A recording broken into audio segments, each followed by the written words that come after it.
takes a look. Klima scores! Klima left. Klima's got a personality problem. Klima's a little different. Klima's very intelligent. Klima's wise. Klima plays games with people, his teammates, his coaches, tells you things and doesn't follow. And people say, well, why are you talking about this on TV? Well, it's been said so publicly that, you know, it's open in the air, that we can't hide it anymore.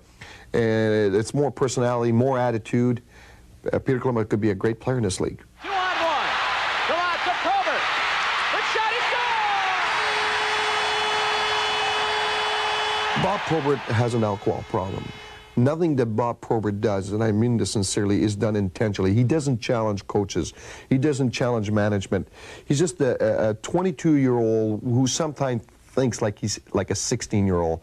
But he's a real good person, and I hope he gets better, and hopefully if it works out, he could come back and play for us.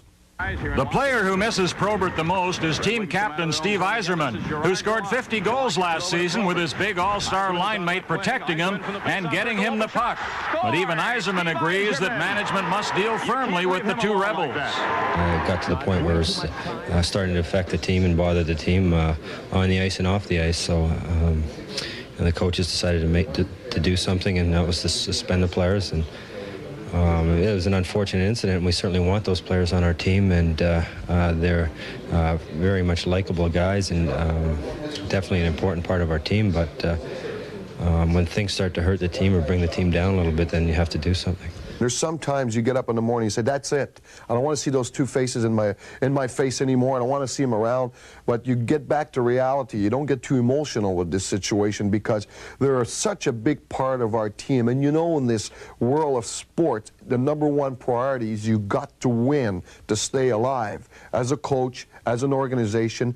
And we've been extremely patient, criticized at times for being patient. But if you get back to 40 points and your arena's empty, then they say, well, why don't you bring Probert and Klima back?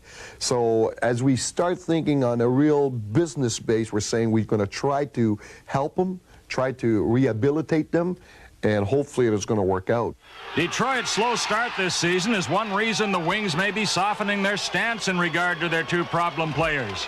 Despite Klima's second impaired driving offense a few days ago, he'll be reinstated tomorrow and will report to Adirondack, Detroit's farm club.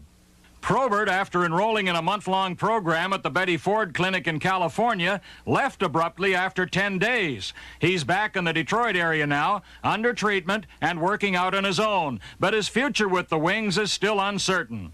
If Jacques Demers is to fulfill his long-held dream of a Stanley Cup, getting Probert and Klima under control and back in the Red Wing lineup is of utmost importance.